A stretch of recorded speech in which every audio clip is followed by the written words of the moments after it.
E agora a emissão é tua, João Adelino Faria. Muito bem, e vamos já tentar recuperar tempo e vamos ao fascinante mundo da transformação digital.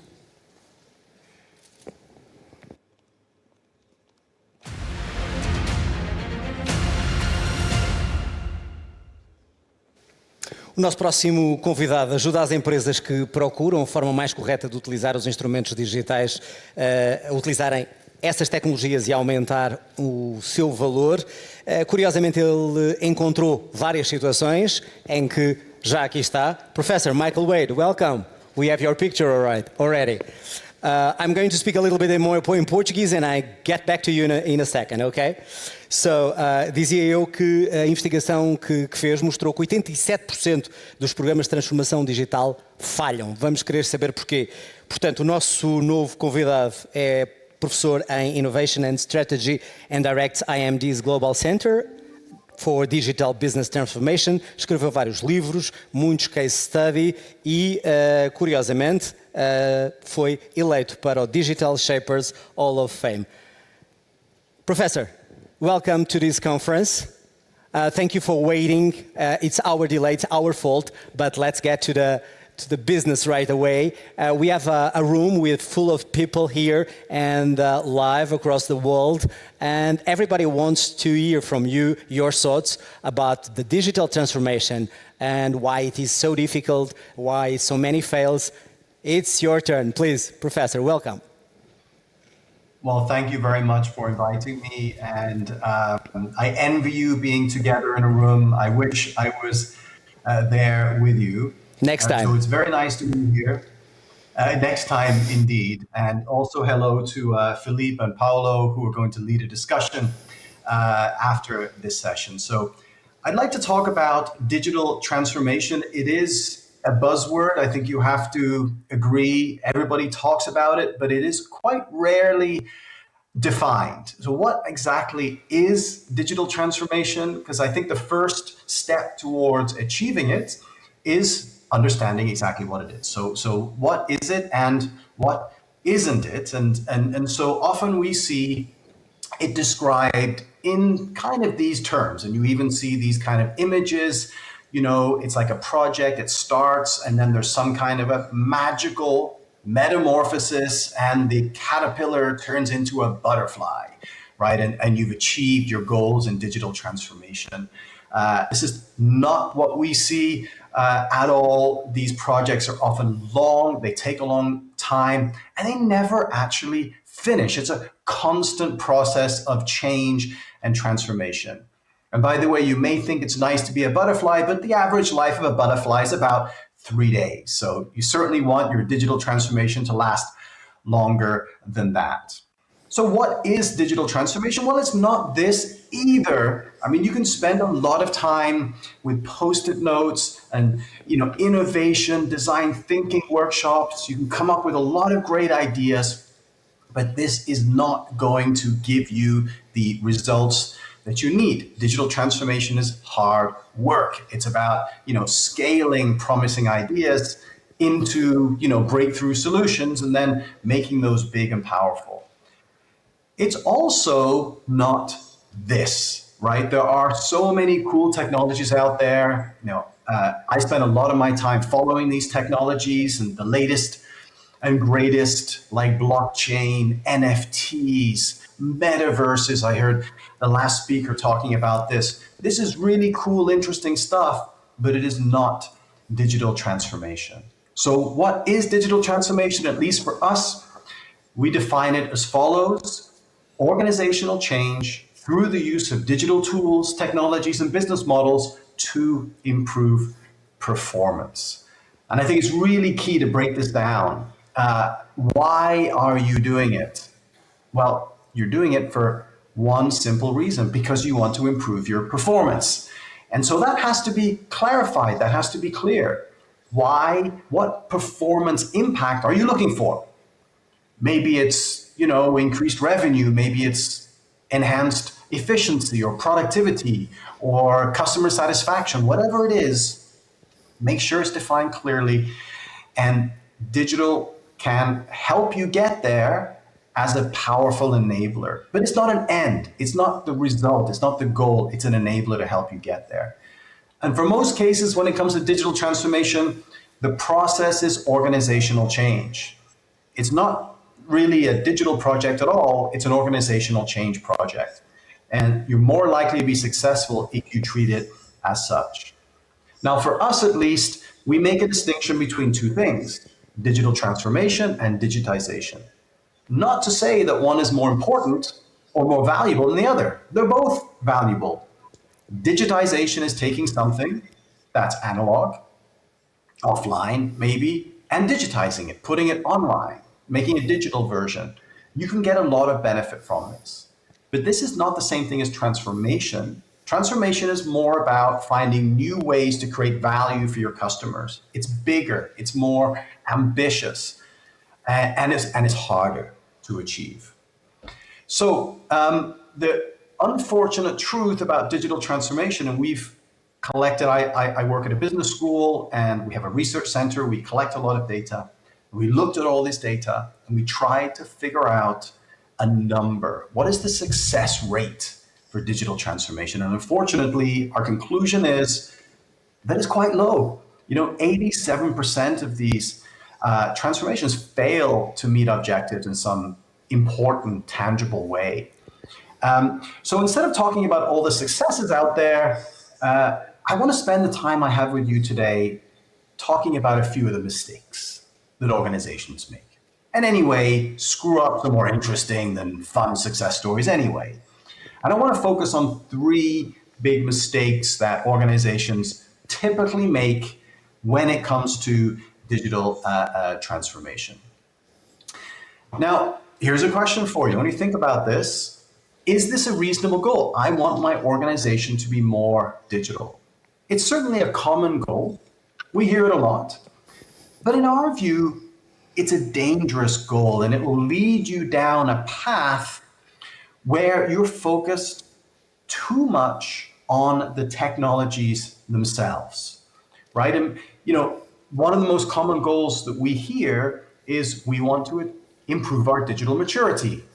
Maybe you've worked with a consulting organization and they've benchmarked you, on a scale of 1 to 5 or 1 to 10. And, your goal is to increase your digital maturity from a level 2 to a level 4 or a level 5, for example. You may achieve this. You can spend a lot of money and use a lot of resources to do that and take a lot of time, but it won't necessarily improve your performance, right? So mistake number one, and it's a big one, is focusing on digital for the sake of digital. Yes, it's cool. Yes, you want those shiny new digital objects, but focusing too much on that will take attention away from what really matters, which is improving your performance. All right, so that is mistake number one. Mistake number two is kind of an interesting one. It's focusing on disruptors rather than disruption. Now, you may think about these two things and wonder, well, really, what's the difference between the two? Well, when it comes to digital transformation, the difference is big, right?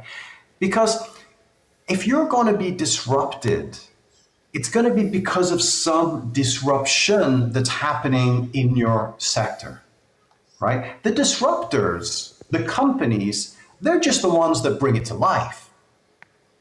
But you are never going to be better than them at what they do, right? So chasing them is probably not going to give you the result that you want, but understanding fundamentally what the disruption is and then being better than they are at that thing, that's what's going to give you the benefit that you want, right? There's a nice quote from this guy who says, if all our competition is looking at us and we're looking at the consumer, then we win, right? So what you've got to figure out, and in fact, everybody's got to figure out, is what are the fundamental disruptions that are happening in your industry, right? If you're a telco, it's not Skype that's hurting you, it's low cost or free text messaging, right? That's the disruption, right? Skype was just the one that brought it to life.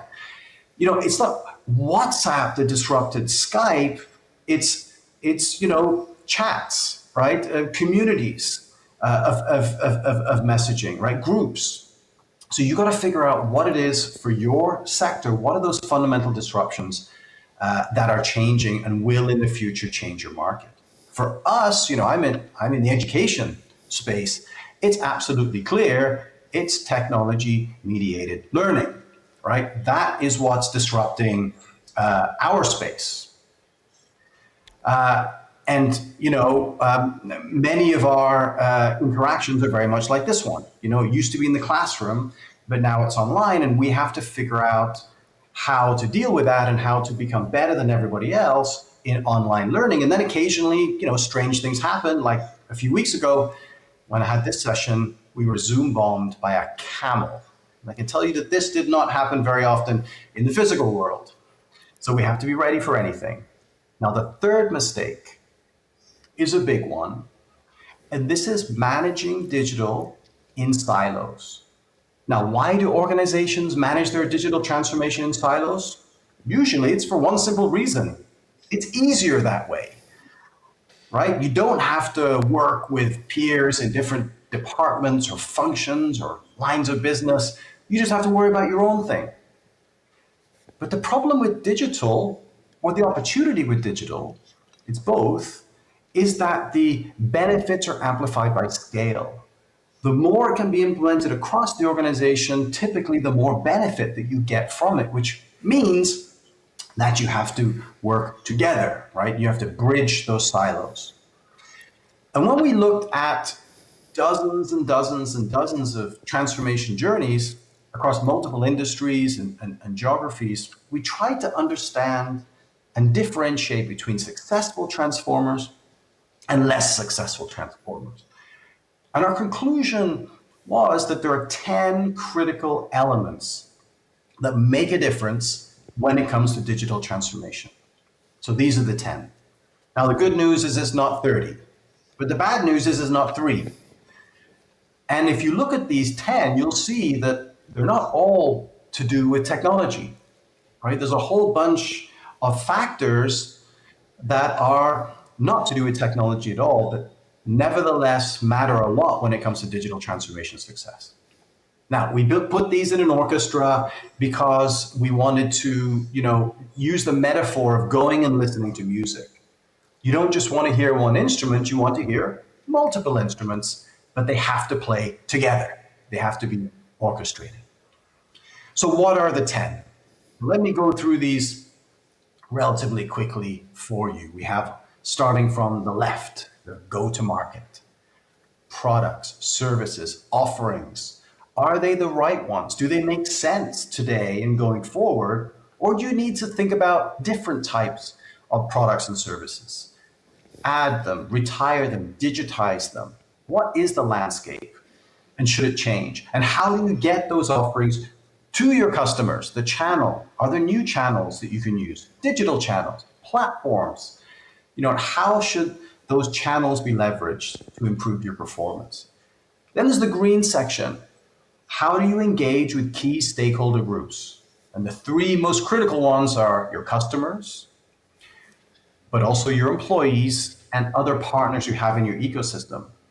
Are you capturing information from them? Are you communicating with them, listening to them, engaging with them? Can you do that more effectively? Can digital tools and technologies help you to do that?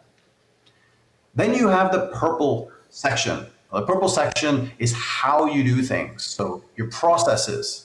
Are your processes up to date? Do they need to be upgraded, harmonized, standardized, digitized in order to meet the challenges going forward into the future? Also in this category is your IT capability. It is extremely difficult to successfully transform digitally if you don't have a well-functioning IT foundation, right? That's secure, that's adaptable, that's not too siloed. And then you have the orange section. This is really important and often overlooked. It's the organization itself. How you're set up as far as hierarchies, functions, lines of business, markets, does that make sense going forward? Incentives are extremely important.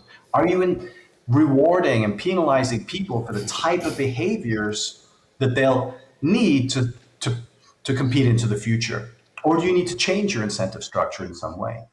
And then finally, I think the big one, the most important one, the most challenging one is culture and mindset. Is your organization ready to embrace the change that's needed to compete in the future? And we see that organizations that are successfully transforming are considering all these pieces together and orchestrating them as they move forward in time. This, of course, is extremely difficult to do. It's extremely challenging. We've conducted multiple analysis to try and figure out some of the better and worst practices. Here's one of them, and here's another one. And they typically look like this, right? So at the very top, you'll have a high-level objective for your organization. Then you'll have a more specific objective for that particular project, that particular digital project. And then you look at all the different instruments and you include the things that you need to do on those instruments in order to achieve the goal that you put on the top, right? And you'll see arrows here. And the arrows link to the amount of effort required. Long arrows mean that's a lot of it. We got to do a lot of work on that particular element. Sometimes the arrow starts at the very bottom, meaning you got to start from scratch. Sometimes they start midway up, meaning you've made some progress in that area, but there's still quite a bit of work to do. So I'll leave you with this final question, which is also a challenge. If you want to successfully transform digitally, what does your digital transformation orchestra look like? Have you thought through all these elements and considered them? Are they included in your digital transformation roadmap? Because if they aren't, our data suggests it's going to be difficult. It's going to be a challenge to successfully transform. All right, maybe I will pause there and hand the floor back to the facilitator to take it to the next stage.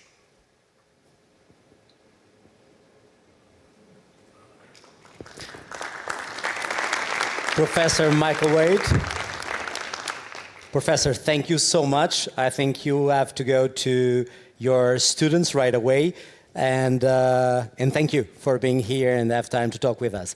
Let's go and talk about this digital transformation. My next guests, Philippe Borgniesque. Philippe, pardon, on va parler en anglais.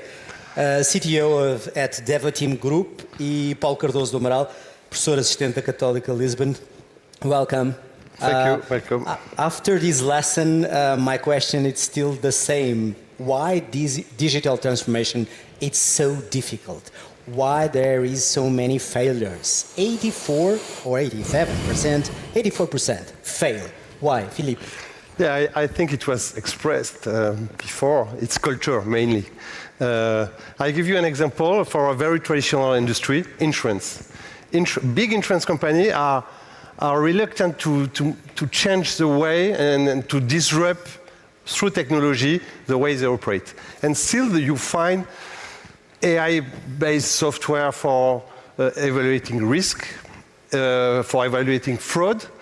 And so now we are finding new small insurance companies, and also some big ones, who want to leverage all those technologies to change the way they operate and disrupt the insurance market. Do you think that, as the professor says, because most of the companies try to put in silos to make the digital transformation? That's the main issue, right? Yeah. One of the main issues. Yeah. They don't think global. Yeah. Because if you change the relationship with the customer, of course, you need to change how the employees operate, how your partners operate, and so you have to be creative in how to use technology to disrupt not only the customer experience, but the company way of working. Paul, the same question, why there is so many failures when companies want to do this digital transformation. We think that digital transformation, it's not something so new as metaverse, but it keep going failing. I'm not going to repeat what was already said. So you have all these internal issues. I'm going to talk about the external ones, meaning we don't have a crystal ball. So it's quite difficult to foresee what will be successful. And when you engage in a digital transformation project, you need to set your objectives, which is strategy. And strategy is difficult. And if you have difficulties in transforming, it will be difficult to adapt. So one major competence companies should have to be successful. Mike didn't mention it, but we have been working on it for 7 years. It's called Digital Business Agility, which is on top of the digital orchestra that Mike talked about, which somehow ensures that we are able to try and succeed, because projects of 7 years are not longer possible, not even 2 years. We really have to shorten up our learning practice so that we eventually succeed. And that's something global. I mean, it's different from the failure or the way that the companies are doing this digital transformation in Europe, in America. It's different geographically, or it's a mistake or a failure worldwide. Well, I've worked in a few companies from different countries. I would say that it's pretty much the same. The difficulties are shared. Philippe, when we talk about disruption, the professor was saying that most of the companies want to do the same thing that the others are already doing. So disruption means what? Means a new idea or much more than that? Much more than that. In fact, the name was mentioned before. It was the design thinking. It's a way where you behave as a customer, for instance. You are in the as a customer, and you see how you can change his experience. And it's a starting point, I think, before technology. Of course, today, if you don't use cloud and all the innovation on the cloud, you are lost. But anyway, you have to start with the user experience and with the design thinking way of creating products. It's not an IT project. It's to create a product which is used by customers and which is also used by employees and partners. So what's the process? I mean, you have a customer and you have to ask, or how do you realize what's wrong, what could be better, different, disruptive? Yeah, that's why it's difficult. It's a mix of technology and also business. So we create teams, we call studio, and here you involve business, CEOs, architects, developers, and UX, the people who, and they work together, maybe permanently, to create something which changes the way the industry operates and you operate. And that's the difficulty to mix those two types of profiles. And of course, you have an additional difficulty that it changed, but a lot of CEOs are not very knowledgeable about digital. So for Why is that? Because it's their culture, it's their training. Not the new ones in the startup, of course, not in some companies, but it's still a challenge. So you have CEOs who look the fantastic presentation on metaverse, NFT, blockchain, and they have expectations which are much longer than what they should achieve in the next 2 years. So it's a difficulty which maybe will disappear in the next 10 years. Paulo Cardoso, I'm sorry, he was trying to speak Portuguese again. When a company wants to make this digital transformation and ask your help, what would you say to them to start? With whom would you like to speak first, and what the steps? Because with this view of the CEO that is not paying attention. Well, it's a leadership project, so of course everybody's involved. But there is a process. And we always start with the vision that creates value. And it's not enough to ask the customer, because sometimes we are able to build a value proposition that the customer is not even aware of that would be possible. So we have other means to get there, and there are several methodologies. One, well, the traditional design thinking customer journey, as I said, is not enough, and we call it value drivers.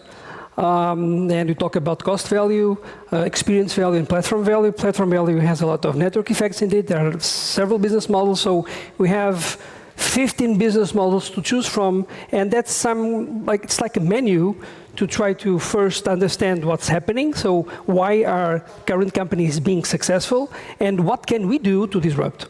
And that's what we call disruptions. We take the traditional 95 vision of what disruption means, something new. It's always the value proposition, and then we start from there.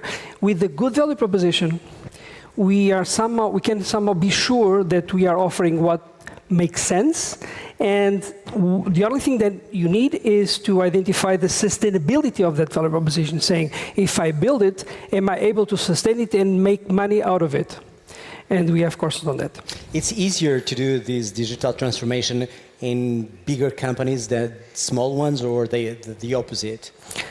Smaller ones obviously are faster because everything is easier. Bigger ones have more resources. So you have advantages and trade-offs so maybe in the big ones you can do some entrepreneurship and have methodologies where you can overcome that. Disruption is always difficult in incumbents because they hardly will, create a value proposition that will somehow substitute their traditional one. So it's easier to disrupt in small companies, but sometimes small companies don't have the resources.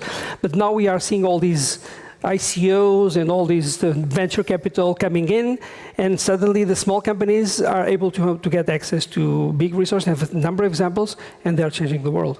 Philippe, we have here and watching us thousands of people, we hope. I think we have. We have the numbers over there. It's 1,000 watching us and expecting most of them, how can I do this digital transformation? My question is, all kind of companies can do that. I mean, a cultural company or just the IT companies?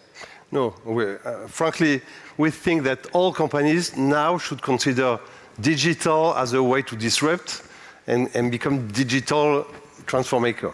Use digital to operate differently, create new business models. So it's for all. So as you told, there is one possibility. You see that in the bank, big banks acquire digital banks, small startup. But it's not so easy, because as we said before, you have not only to change a way of delivery banking services, but you have to change a lot of the operation of the bank. So it's not so easy. So the other possibility for instance, a bank, to start the process of disrupting, and I think all industries have to do that. There's another question, because when we're talking about digital transformation, and we already spoke about it here, the security. When we talk about digital transformation, we have the problem of security. A lot of people used to think that if I have more digital, and if I go digital, I'm going to be more vulnerable. It's a common mistake. It's a mistake. What are we doing to avoid that? Both of you, Philippe, you can. Well, or Paul. There are answers, meaning when you know the risks, you have to prepare for the risks.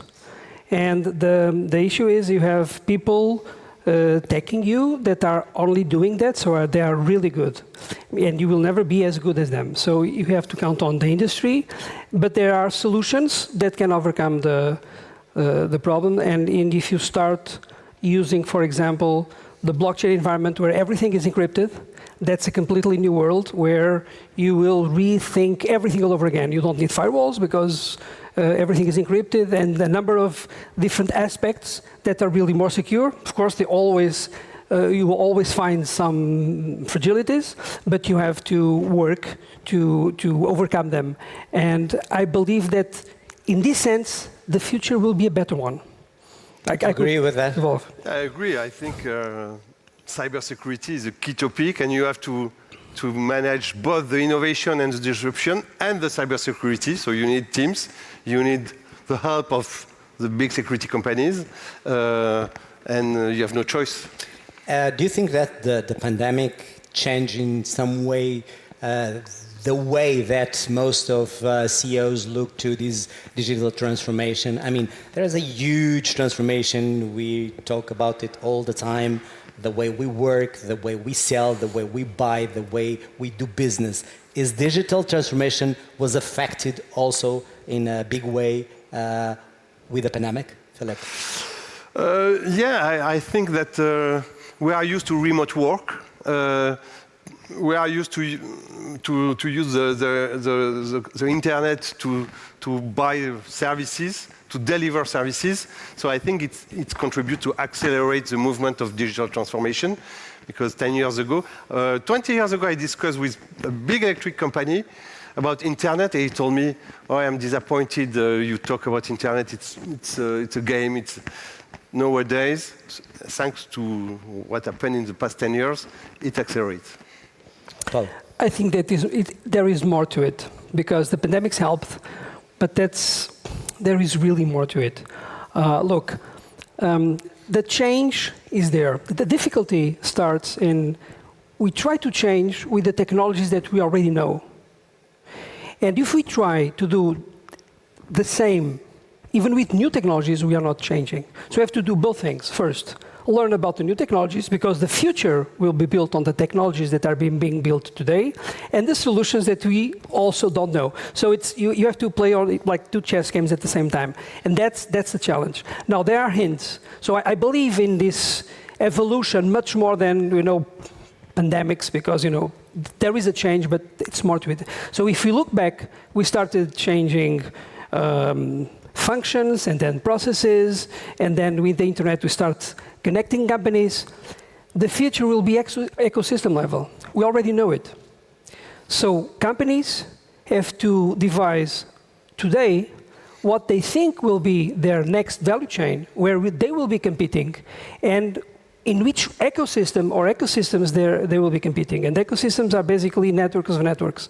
And why we're seeing this? Because everything is being connected, and now we have technologies that are directed to ecosystem level strategies. And the blockchain being a very good example of it. So I invite companies to make this calculation and try to, at the same time, acquire the power of the technologies that are being built and identify in which chess game they want to play tomorrow. Because if they just transform with the technologies that they know today, they may be out of business. So, Philippe, do you think that when we talk about digital transformation, we are talking always about the future, not the present? Because a lot of people used to think, okay, let's do this digital transformation for now, because I want to be more effective and I have more profits right now. Digital transformation, it's to think what's going to be. I don't know, with the words of Paulo. Yeah, but digital transformation is not a new term. It has been 10 years that it's used to disrupt through technology the way we operate and to have better performance results. So there is, I think, no real choice. We have to transform. We have to use technology disruption. We have the cloud with the thousands of services which can combine to create. So it's more easy on the technology side than before. You don't have to invest on computers, on storage, and so on. So that's why for startup who disrupt, it's more easy also to be a strong player in their industry. And for the large companies, they have to benefit from this technology move and to creatively imagine the way they will operate. And we are talking here in the perspective of the companies that are selling, right? My question is, how should we look to the consumer to have a digital transformation even better and more efficient? Paulo? On the consumer side? Yeah. That's easy. It's easy. Because there was a big change during the last decade on the learning process. We saw, and I'm here for a few years, so we saw digital transformation and the consumer evolution before at a slower pace, much slower pace. What happened in the last decade was a combination of two factors. First, social networks that came, well, stronger in the previous decade, and mobility. And today, if we think about it, we are using the mobile phone, I don't know, every minute or every hour or something. We are always connected. So what happens is people learn together much faster. So we can count on that. So it's not a question of, going to the university and have courses or something.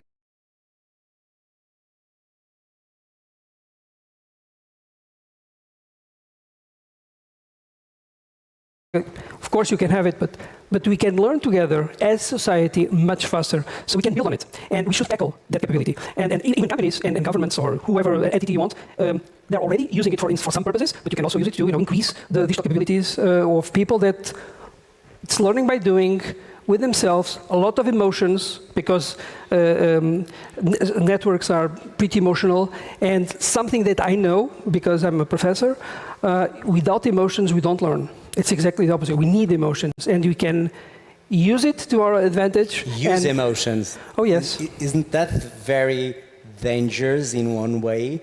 We have a thin line over there. I know. It is what it is. We can discuss it, but yeah, it's like it's like a coin that has, two faces. It's like nuclear energy that you can use. It's the same thing. It's dangerous, of course it is.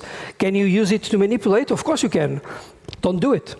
It's a question of that's not what we want. So don't do it. And more than that, we can create on the people side.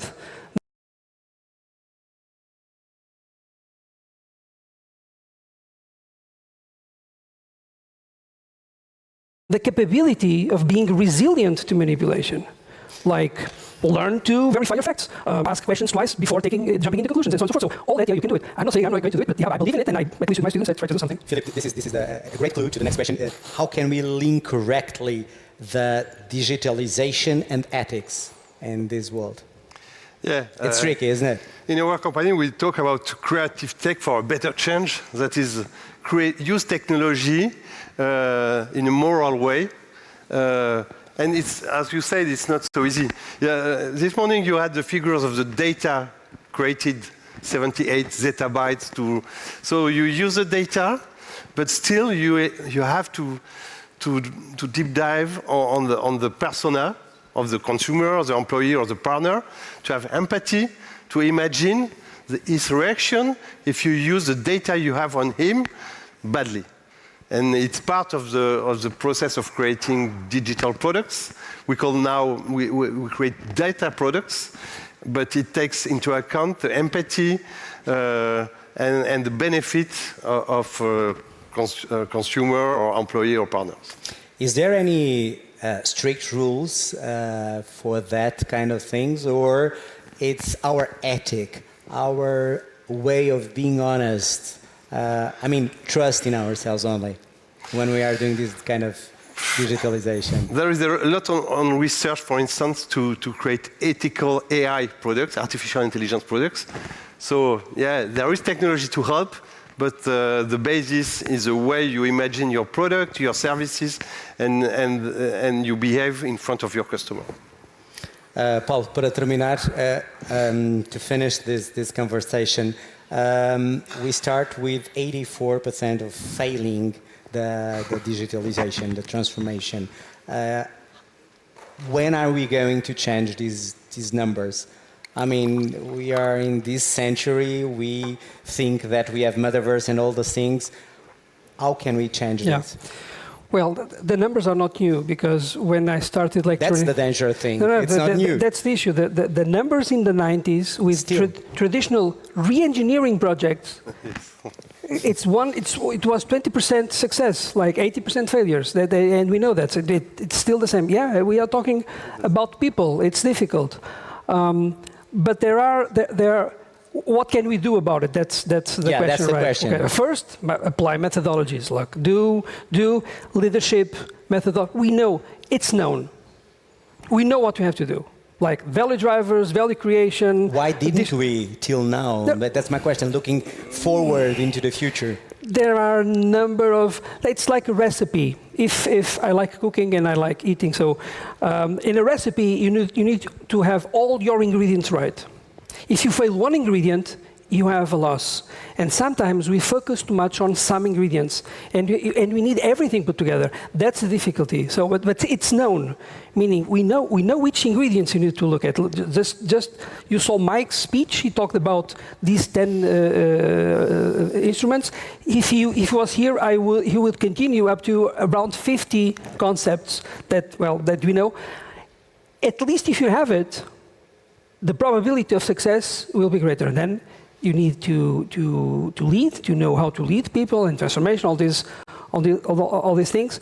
And the next level of transformation will be ecosystem level. And we can tackle systems that already work for everybody. And you don't need much transformation there because it's already available. And that is something, once again, that companies have to think about in the next step. Philippe, Paulo. Thank you. Thank you. Merci. Thank you. Next time, and we have better news in this digital transformation. Thank you both. Thank you. Thank you.